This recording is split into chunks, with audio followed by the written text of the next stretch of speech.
Hello, my name is David T. Chapman. I am presenting Storm Chasing in Ontario. Just to give you a bit of a background about myself, my dad and I have been chasing now together for 20 years. And basically we started out where we were using AM radio to zero in on storms if we couldn't see, if it was one of those overcast type days. And basically, so we'd try to zero in on the storm by the crackling between us and say London or Toronto. We'd use an AM station to do so and zero in on them. And then eventually in around 2009, 2010, we got portable internet with the laptops. And now to give you an idea, we basically do all our chasing off smartphones. So it does give you an idea how much we have seen technology change over recent years. And so as you can see, this is my dad. He's still running in that from camera to camera if he needs to. But first thing we're going to start off with is basically lightning. Lightning is what I consider to be the most dangerous thing out there because you can't truly predict where it is going to be next. Whereas I find if you're zeroing in on a tornado or a rotating wall cloud or straight line winds with the gust fronts and shelf clouds, you can still generally position yourself so that you don't put yourself in harm's way. Whereas lightning, you truly don't know where it's going to strike next.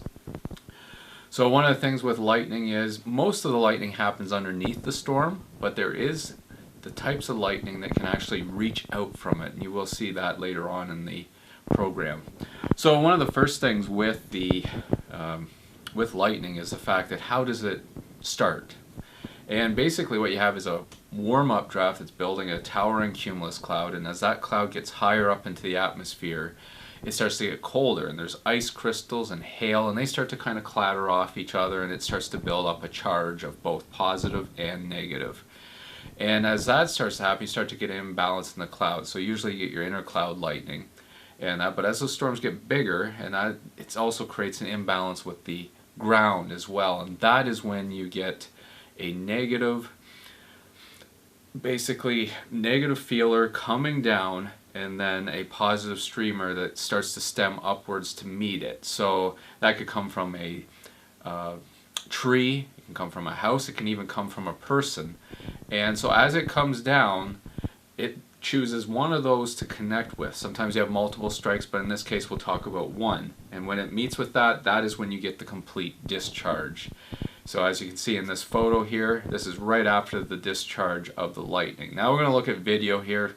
That was real time, but we're also going to take a look at it in slow motion there. So as you can see, it surges across the cloud. There is one that makes a kind of a push towards the ground, but then you see the full connection quickly happen after that point.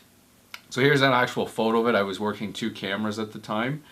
And you can actually see where the lightning went right through that gust front. And one of the neat things about that is the fact that lightning can be actually 5 times hotter than the surface of the sun. So you're looking at about 30,000 degrees Celsius, 50,000 degrees Fahrenheit. Lightning also can come out a good distance out of the back of the storm. So you'll watch it surge to the cloud here. I have it in slow motion so you can see it all take place. And then basically you'll see the cloud to ground lightning strike as well as the cloud to cloud lightning strike, because there was another storm actually to the right of the screen that you're looking at. So that can happen. And then there was this gust front in Mitchell's Bay. And with this one, it was interesting because I was standing beside some people at the beach there, and they asked me, when should we go and seek shelter? And I said, probably about 5 to 10 minutes ago. So as you can see, as chasers, we sometimes have to push it a little bit more. Oftentimes we'll put our camera outside, and then we'll be in the vehicle just to add a little safety to it. Then you can actually see lightning hitting outside of the rain core there. Well, that can actually start little kind of grass fires, forest fires, little bush fires in southern Ontario, but anywhere like northern Ontario or the west coast or anywhere with large forest areas, that's when you can get some major forest fires created by that. Now we have upward lightning, and upward lightning is something where basically it goes from the ground up. So what happens is you usually have a nearby cloud to ground lightning strike, and then all of a sudden within about a split second later you basically have this upward moving channel go up, and they usually come from radio towers or even the CN tower. For example, you've seen photos of it being struck. Well, it's actually it striking the sky.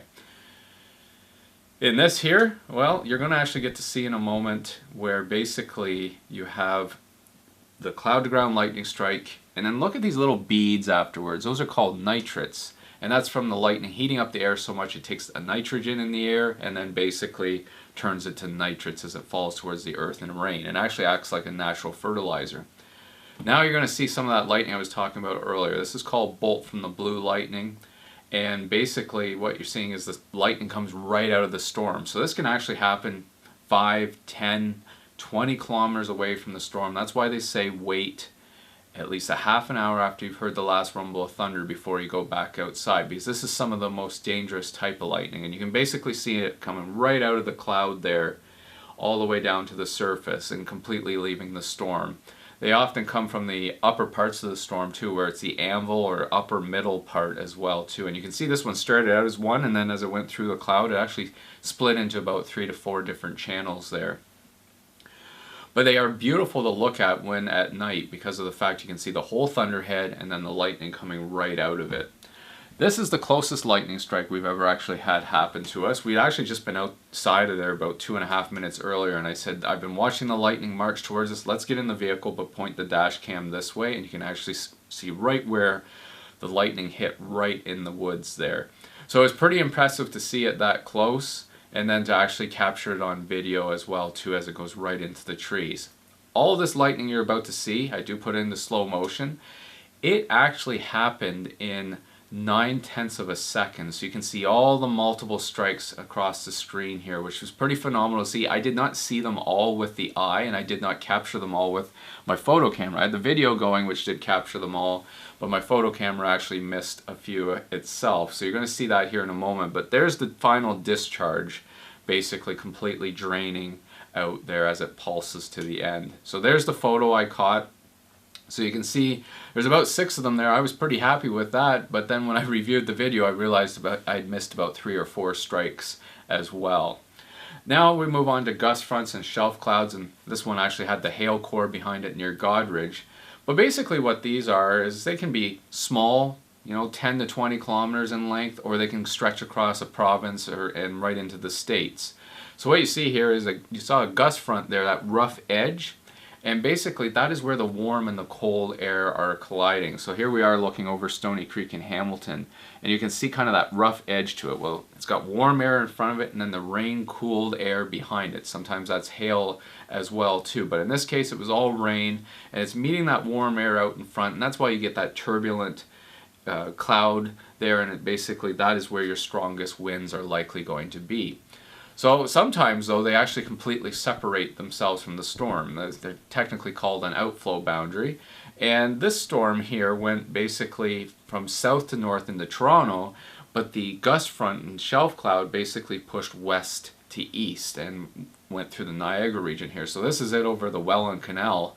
So what was neat about that was the fact that there was no rain or anything really behind it. I got hit with a few drops, but overall it was just this shelf cloud feature without anything to it. And they can sometimes form roll clouds as well. So it's an outflow boundary. It can be called a shelf cloud. If it's a roll cloud on its own, then that's what it is as well. It's your roll cloud. But this is how this one formed here. We have the towering cumulus behind, basically a few small cumulonimbus, because we did hear some lightning with it. But here's your gust front shelf cloud. You can see the formation of it, very rough on the front of it, and then when you get to the back side, that's when you can see kind of these different features to it, which we will cover in a moment. Now again, here's your entire thunderstorm. It's about 28,000 feet in height, and then you have the shelf cloud pushing out towards you, and you can kind of see how it's leaving the storm. It's gusting out at this point, and there's your turbulent air behind where the warm and the cold is mixing. So here's the back side of it, and basically sometimes what will happen is the whole storm will collapse behind it, and it'll just leave again that kind of shelf cloud feature. And that at sunset it looks beautiful because you can see the orange colors there really coming through right at that time. This storm though was fully developed and had no issue with the sun coming through the back. You can actually see the hail core in the background, but at the surface there, that's where you can see your wind, and you can basically see the dust that's kicking up from it, as well as probably some small debris in it as well too. This is what can happen though in May and June in Ontario. We farmers plow their fields, if we go through a kind of a small period of dry weather and a gust front gets ahead of the storm, well, when it hits with those winds, it's got that kind of dry dust and soil, and that's where we get these brownouts. We're used to our whiteouts in Canada, but in this case, it's more of a brownout. And so you couldn't really see much with it. It's a little bit better during the day, because you can actually see how high some of this dust is getting. So you can look in the background. It's getting up to about 200 feet or so, 60, 75 meters in height. And overall, you can just see it all just being swept across. And this lasted for about a half an hour or so, because the cold front came through. There was really no rain with it, but it was just continuously blowing dust. Whereas this is more of kind of your severe looking storm. You can see the lightning coming out of the front there. But there's your rough gust front at the bottom, and then the beautiful layering above as well. And you can see how surface based that is. So generally the more surface based the storm is, the more severe it is. But sometimes those elevated ones can produce large hail and even strong winds with them too. And there was also a bit of arcing as well, as you can see here. It was raining, and very heavy rain, and there was strong winds, and it caused a bit of arcing in the wires. So what happens when that goes over? Well, there goes your shelf cloud, and you're on the back side of it. This is called whale's mouth. Now, I've never put my head in the mouth of a whale, but overall, apparently that's the pattern they have. And sometimes you do get a separation between the rain core and then the shelf cloud in front. So that's where you kind of get of a gap. Sometimes I've seen it as much as 10 to 15 kilometers, that gap before the rain and the hail potentially hits. So here's some of the stronger winds as we get into the core. This is an example of a wet microburst where a pine tree was actually snapped just 75 meters or so away from us. And I like to call this one the photographer eating some soil or dust, because of the fact that he's smiling at the same time as doing video, and therefore I was crunching it for about an hour and 15 minutes after. But you can see here where basically we changed sides, and now you can see the rain has hit, and we did actually have some nickel-sized hail with that one later on as well too. You'll see my dad change positions here. Basically, he's changing positions to just make sure if the winds get too strong that there's no threat of us being blown into the ditch. Generally, straight line winds won't do that. It's more transport trucks that have to worry about that, but still sometimes we'll make that move just in case. And then here's an example of a thunderstorm in winter. There was actually 3 lightning strikes with this one, but this is actually caused by lake effects. So the lake itself is about maybe 1-2 degrees Celsius, so we're looking at 34, 35, 36 degrees Fahrenheit. And what's happened is there's very cold temperatures at the 850 millibar level, or 1500 meter level, and that is caused enough of a difference for this instability to form over the lake, and you have at least a 13 degree difference. This day I believe it was around 16 to 18 degrees difference, and you can actually see the rotation in the clouds here, because this actually helps form water spouts, or in this case they would have been snow spouts. But you can see once it went over land there, basically they elevated and dissipated. That's because all the energy was over the lake. As soon as it went over land, it was too cool for it to keep feeding off the lake's energy. And this is a cold front that's going through with cold front snow squalls, and they can sometimes have lightning with them if it's a very sharp cold front, but often they will have very strong winds with them. And I also enjoy photographing and doing video of steam devils, and generally I need about an 18 to 20 degree difference for that kind of steam to be rising off the water, or mist. And so what you're seeing here is Arctic sea smoke, and in the background there, that's actually a snow spout. You could see it lasted for about 3 minutes and had very vigorous motion to it as well too. So it was quite intense, and there was a water spout advisory for that day, or in this case snow spout, because it is below freezing. But most of the time steam devils are actually very weak. So this is a steam devil compared to the snow spout. You can see just the slow rotation with it, not much activity with it, and it's just kind of rotating as it goes across the water's surface.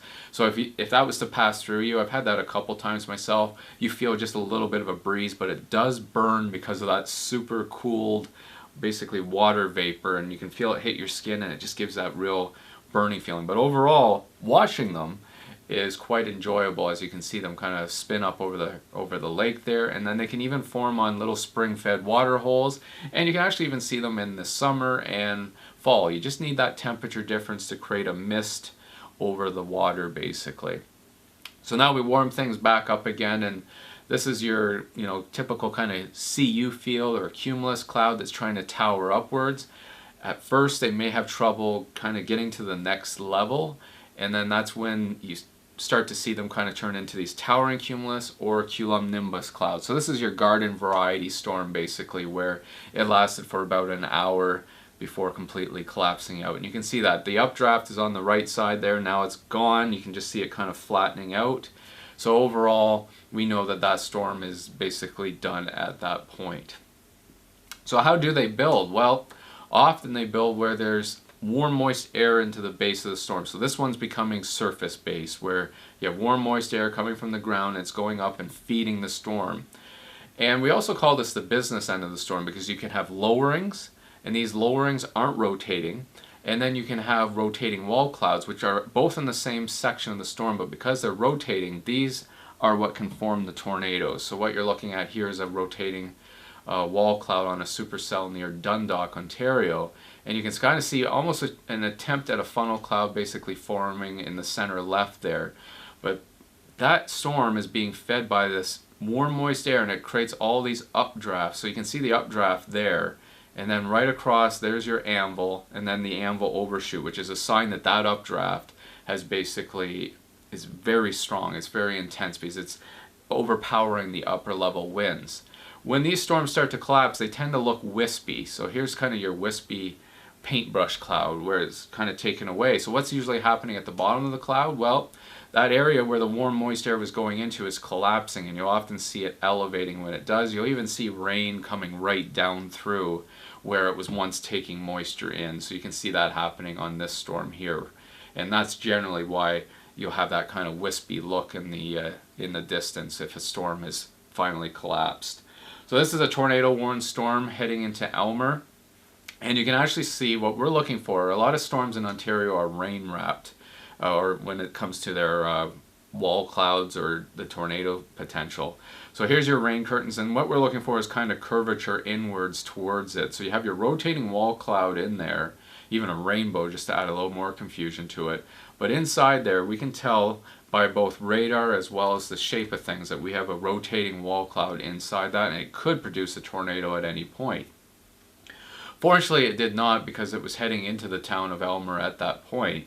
And actually, very shortly after that, the tornado warning was dropped, and the storm began to outflow, or basically gust out. So the cold air is becoming more dominant than the warm, moist air going into it. So what it did cause, though, was this beautiful feature on it where you can now see the clouds starting to separate from the storm, and you actually have clearing on both sides of this shelf cloud that is basically turning into a roll cloud at this point. So there you go, you have a much better view, and these roll clouds can go on for, I've seen them go for 100 kilometers on radar, and then this one here wasn't so much, I'd say about 30-40 km. And you can see that rolling feature. So you have your warm, moist air rising up on the front, and then you have your cold, sinking air on the back of it. So now we take a look back to the east at the storm, and you can actually see where the horizontal shear, I speed it up in the time lapse so you can actually see it rolling, and you can see on the front the warm air going up and then it coils down. Well, that's that horizontal shear. If there was enough warm, moist air going into it, it would potentially be able to form a funnel cloud or a tornado if it got strong enough to do so. So now you can actually see this roll cloud feature further out, and then note that cloud in the background right by that windmill. You can actually see it. I want you to note it because we do come back to it later, and that because of the fact that this roll cloud interacts with it, and you'll see what it does to it a little later on.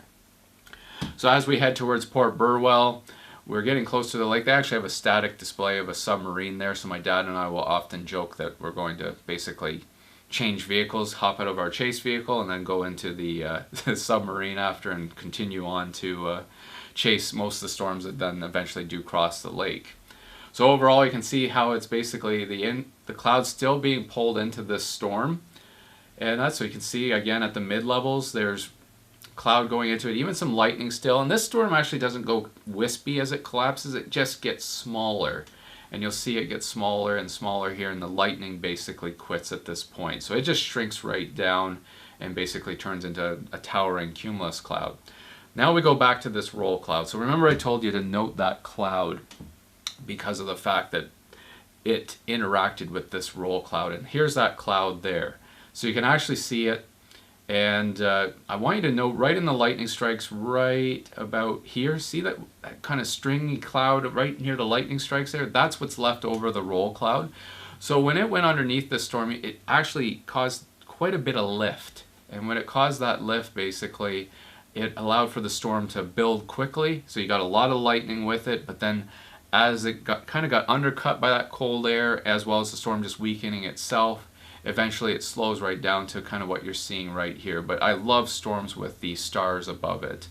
And here's an example. So funny story with this one. About 2 weeks earlier for Canada Day, I'd been out with my family. I left the camera at home and said I just want to spend time with them. And then sure enough, these towering cumulus clouds started to form. Long story short, my family was watching the fireworks and I was watching the thunderstorms to the south. And after rushing to get there, get out of there, which is hard to do in fireworks lines, I only got about 2 lightning pictures that night. Whereas this one here, I said the next time I saw a storm like that or a towering cumulus cloud like that, I was going to be out there for the first strike. Sure enough, I was.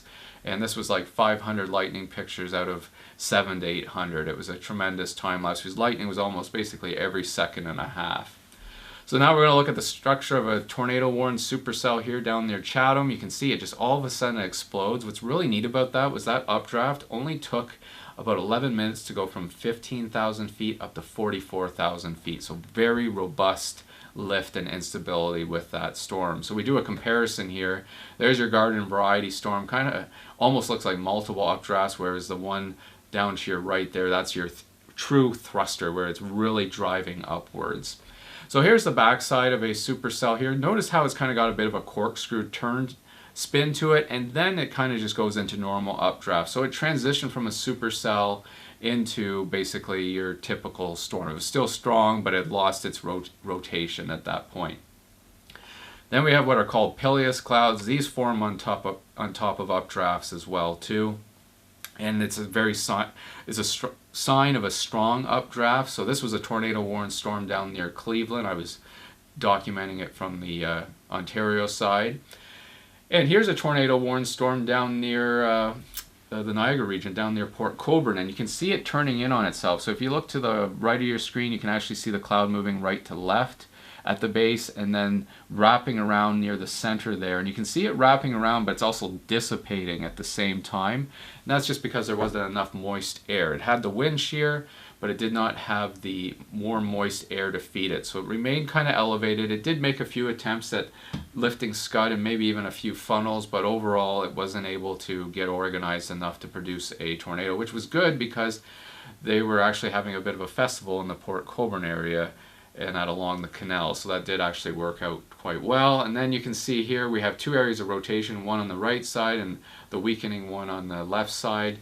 So overall this storm is collapsing and it is now becoming the Americans' problem. It is heading across the lake and NWS will be tracking it because it did have a tornado warning on our side of the lake as well. So it is a storm that was worth noting for them. So again here, rain wrapped can be an issue. So you can see this kind of area of rotation and rapid cloud growth there. So I zoom in a bit more on it and you can kind of see in a moment here where the cloud takes kind of a triangle shape, especially right kind of left center right there. And now you can see really kind of robust motion upwards. This is about 4 times faster, but it really does give you an idea of what's all happening in there. And then here's a rain wrapped funnel cloud that does touch down briefly.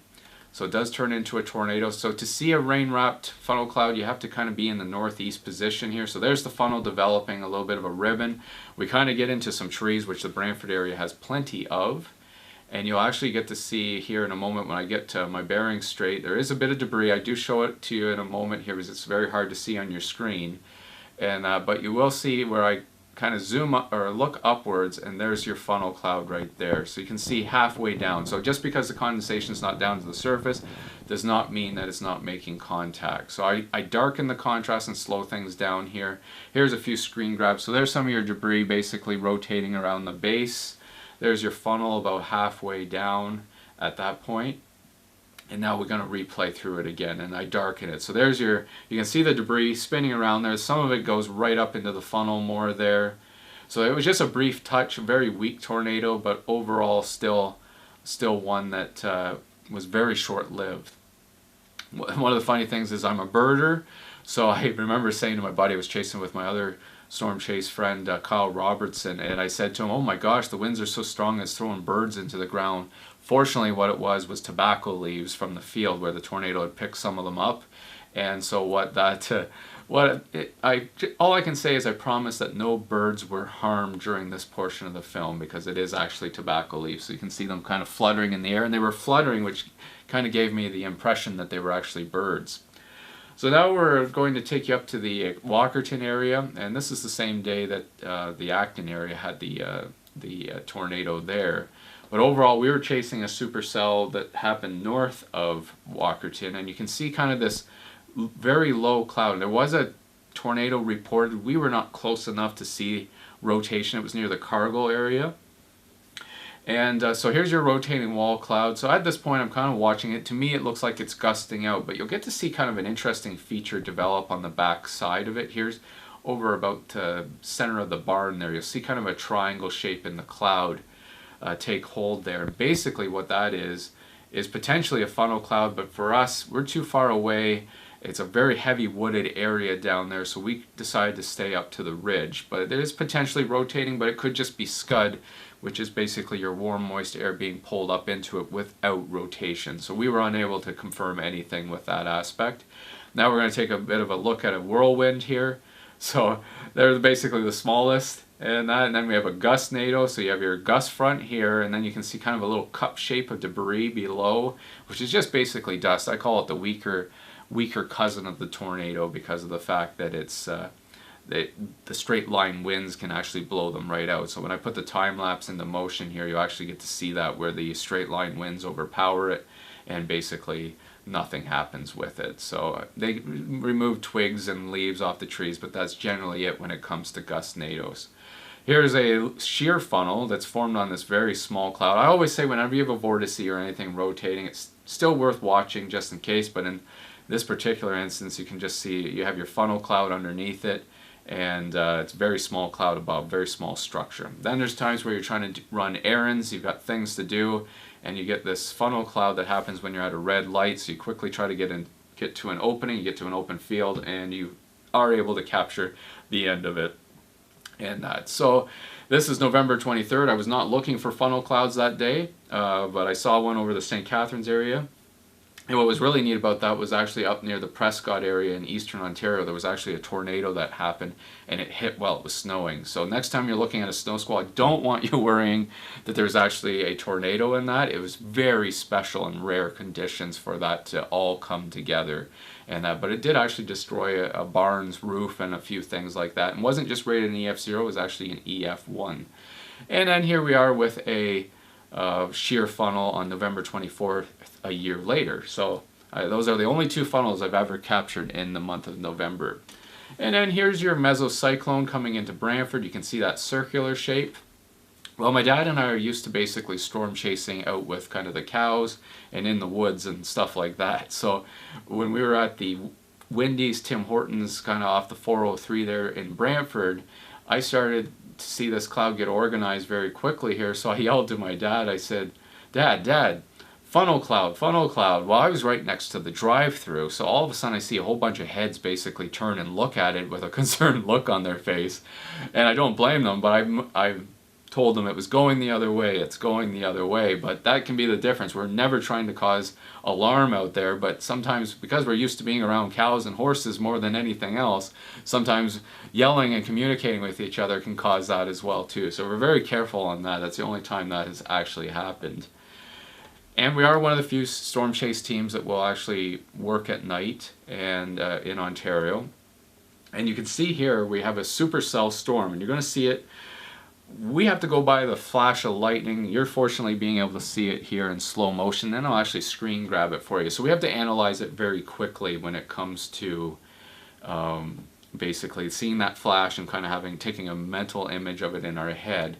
And so you can see actually here the RFD cut, that rounder top, and then at the bottom there is where it's pulling in the more moist air. And so we continued after it. And one of the reasons why, or some of the things that we look for out there, is basically two things, and that is we're looking for kind of power flashes without lightning triggering them. And so in this case we actually have a random power flash, which tells us there's could be a tornado at the back of the storm, but it's more likely straight line winds potentially with it, or just winds in general. It doesn't necessarily mean there's a tornado there for sure. Whereas in this case, watch when the power goes out. This is a tornado warned storm over St. Mary's, Ontario, and you can see the lightning flashes and then the power goes out. So that generally means that there's not a tornado with it. That is lightning associated. Still, in a tornado warned storm, you still want to be in the basement regardless. Here's a look at a tornadic supercell up near Lake Simcoe, and you can see that real sharp anvil shape. It almost looks like a mothership. And then here's your updraft at the back and lightning here, and it had just produced a tornado earlier on. We've never photographed a tornado at night, but we have got a water spout at night over Lake Erie. This was in May of 2014, and you can see that my dad took that photo of it. Here's an overall thunderhead look. Then you have the lightning from the top of the storm in the background, and then again you can see kind of that potential water spout under there. That one wasn't as well defined in that. So now we're going to take a look at water spouts. So there's your water spout. You got a bit of a spray ring at the bottom, and they form along convergence lines, and you need that at least a 13-degree difference between the water surface and then the 850 millibar level, 1500 meter level, or 5,000 foot level. And that is when you get them kind of converging in one zone. It allows for vortices to form at the surface, and then as they get stretched up by a towering cumulus cloud, it tightens up almost like a figure skater. And then as they speed up, that's when you start to get even more of the potential for condensation and that full contact with the cloud and the surface. So here's an example of an intense spray ring. It already went in. You saw some of the debris lofted off the trees there, and another one following suit. Well, as we were watching that one, we actually had another one come right in on our location as well too. So this is kind of almost the inside of it as you're looking at it here. So pretty intense moments there, as a number of them actually came in offshore of Lake Huron. So you can see a lot of the twisting and the vortice movement inside of it, and then it passes on by. So this is the most common type. This is your fair weather water spout. So you can kind of see it there where you have the fully condensed, and then it basically dissipated. That was in 1 minute and 32 seconds sped up for you to see kind of the full process of it there. This is a land spout, so you can see the funnel, that bowl shape at the top, and then you have the vortice at the bottom. This was up near the Listowel area, and they form under similar circumstances, and basically, but it's over land instead. And so you can see it kind of, it's got that kind of real kind of circular shape to it. It's very disorganized. This one was rated an EF0, so to give you an idea, the scale goes up to EF5, and so an EF0, very weak. It caused very minor damage, but was confirmed by Environment Canada to be a tornado that lasted around 7 kilometers in length. So you can see here, at times it tries to get some tighter vortice action to it as well. Not very, like I said, not very organized, but still enough to create some damage and loft some very small debris. So land spouts tend to be more, I find, in the spring, and they can happen at any time of year, but generally I do find them to be in the spring to be some of the best conditions, because you tend to get more of a temperature difference there, and you can see kind of there, that was probably at its strongest point there, where you can really see that kind of cup shape to it. And so now I'm going to take you through a 45-minute storm chase here in 3 minutes. So sometimes we wish we could go that fast out there, but you can see now we kind of have a roll cloud or gust front feature coming towards us. We're about to go underneath it. So when we were first looking at radar, we could see the rotation on it, and we thought, okay, we're going to be getting close to a potential for a tornado here. But then when we got underneath it, you can actually see very disorganized, kind of elevated, and not really doing much at all at this point. So we thought, well, let's go back to the front here and get a gust front picture at least, or some video of it. So as we were working ourselves back to the front here, we're almost about to do a full circle. As we get up closer to the stop sign here, it's actually starting to reorganize. So you'll see it right on this kind of right turn here, right there. There's where it's getting organized again, and now we have a rotating wall cloud. So we pull over because we worked ourselves back in front of it. Now we got to get behind it again, and I want you to watch the top of your screen right here, because of the fact you'll get to really see how it's turning. It's turning right in on itself, and we're right basically underneath the base of the rotating wall cloud here. So now you can see very low to the ground as well too, which generally the lower the rotating wall cloud, the less energy it takes to actually produce a tornado, because of the fact that it's already so close to the surface, whereas the higher it is, the more energy it takes to actually make that kind of ground connection to form a funnel and etc. like that. So overall you can see we're really close to the surface here, but also started to note that yes, it's got areas organized very much just above the treetops there, but there's not rotation at the surface there. You can actually see the clouds more rising than anything. You saw a bit of an inflow feature there, and also the cloud is kind of turning in different areas, so it's never really getting organized until near the end of its lifespan. And you can actually see the storm itself is actually smaller at this point. So when we got onto it, it was around 28,000 feet, whereas now it's just around 12 to 15,000 feet. So it has shrunk quite a bit, and now is losing its upper level support as well too. So now we're going to move on to a storm that actually does produce a tornado. And so first what we're looking at here is your updraft, so your rotating wall cloud. This is where everything is coming together. You got your warm, moist air pouring into the storm, and then on the other side of the storm, so we're looking at the north side here, this is where the RFD, the rear flank downdraft, is now starting to wrap around the back of the storm. So it's all starting together. You have your warm inflow and then the rear flank downdraft, and you actually get to see some gulls flying to the top of your screen here, and they were actually riding along the rear flank downdraft. And my dad and I have often joked that if we could have smoke or something out there that would identify how the winds are behaving, that we'd be able to see what's going on quite mechanically. Well, apparently all you have to do is bribe some gulls with McDonald's and they do that work for you, and it's even more environmentally friendly.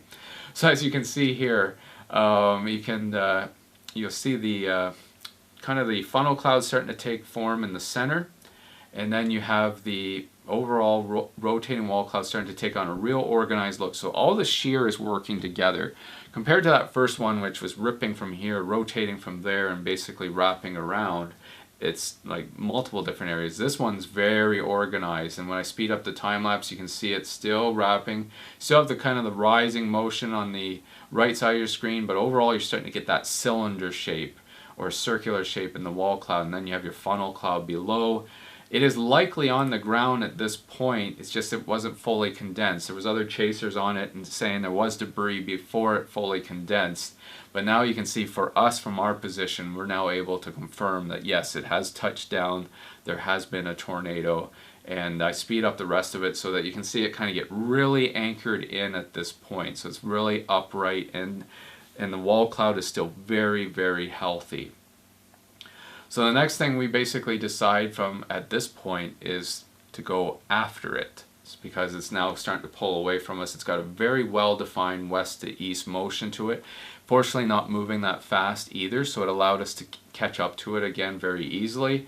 You can really see the rotating wall cloud as that really circular cylinder shape to it, and it looks very well organized. Well, it hit a wooded area shortly after that other clip you were looking at, and you can see how the tornado looks like it's getting dragged behind, kind of tilted and stretched, and it's losing that real tight form it had earlier.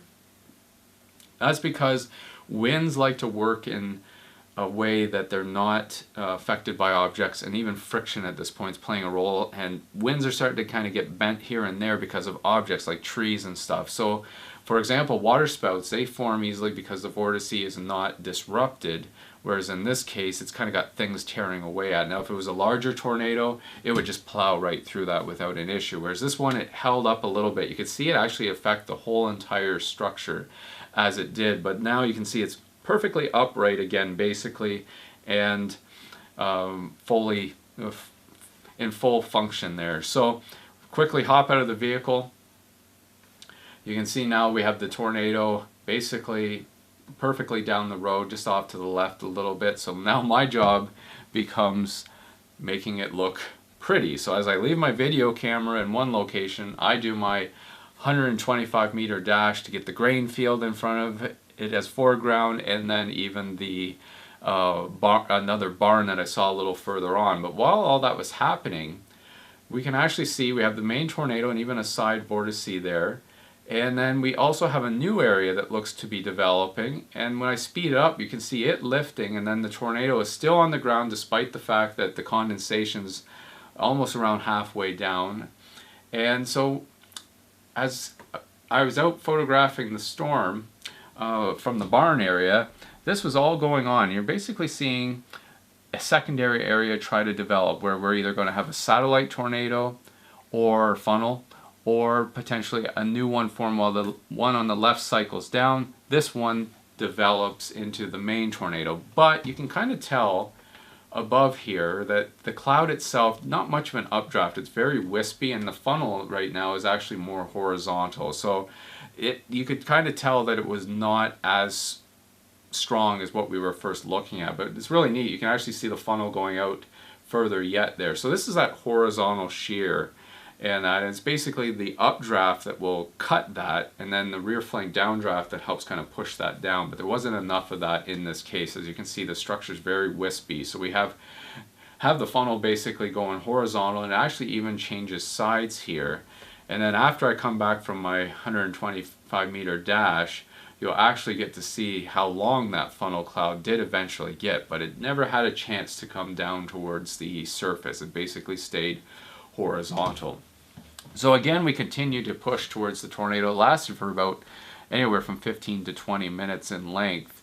And you can actually see here where there is actually still some dust at the bottom here, showing where it is making contact with the ground. But you'll actually see a better example of that as we get closer as well too. So in the cloud you can still see kind of that inflow area, and then you have the tornado there. And one of the funny things about when my dad and I are chasing, he knows I love foreground. So I tend to be the type that I like to get a barn or a country house or some sort of foreground into it. So you can see up here in a moment, actually, you'll see a barn kind of in the opening here. And of course we had to turn up that road to get the foreground that I wanted, so that barn there, but also it was more so for the fact the tornado was near the end of its lifespan. You could really see at this point just how high the rotating wall cloud is. It's almost basically the same level as the base of the storm here, but it's still actually on the ground, and you'll get to see that here in a moment because of the fact of some of the large pieces of debris it's lofting. So if you see look on the left side of your screen there, you can actually see two pieces of large debris being lofted up into the air. So despite the fact that the condensation is about halfway up, if not 40% of the way down, it is still picking up some larger pieces of debris. Eventually though, it does dissipate, and instead of roping out where it dissipates in the air, you can actually see it kind of retract back up into the storm. So basically it wanted its funnel back, or tornado back in this case.